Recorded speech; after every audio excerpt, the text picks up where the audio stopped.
علیکم، میرا نام ریان وسیم ہے اور میں آج آپ سب کو بتانے آیا ہوں کہ پاکستان ہمیشہ زندہ باد تھا، پاکستان ہمیشہ زندہ باد ہے، پاکستان ہمیشہ زندہ باد رہے گا۔ محترم سامعین، پاکستان صرف ایک ملک نہیں، وہ میرے خوابوں کی سرزمین ہے، یہ میرے شہیدوں کی قربانیوں کا انعام ہے، یہ میرے بزرگوں کی دعاؤں کا نتیجہ ہے۔ جب سب سو رہے تھے، اندھیرے چھا رہے تھے، تب میرے قائد اور میرے اقبال ایک خواب دیکھ رہے تھے، ایک آزاد پاکستان کا خواب۔ میرے پاکستان میں مسجد کا اذان بھی آزاد ہے، میرے پاکستان میں قرآن کی تلاوت بھی آزاد ہے، میرے پاکستان میں کلمہ پڑھنے والا ہر بچہ آزاد ہے۔ پاکستان میرے دل کی دھڑکن ہے، پاکستان میرے خون کی روانی ہے، پاکستان میری پہچان ہے۔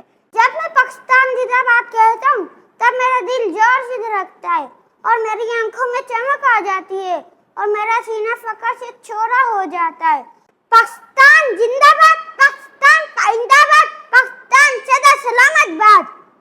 اے میرے وطن، میں تجھ پر اپنی جان بھی قربان کروں گا، اے میرے وطن، میں تجھ پر اپنی ہر خوشی وار دوں گا، کیونکہ تم میرا ہے اور میں تیرا۔ آخر میں بس اتنا ہی کہوں گا، جب تک سورج چمکے گا، جب تک چاند دھمکے گا، جب تک دل دھڑکے گا، پاکستان ہمیشہ زندہ باد کہلائے گا۔ شکریہ۔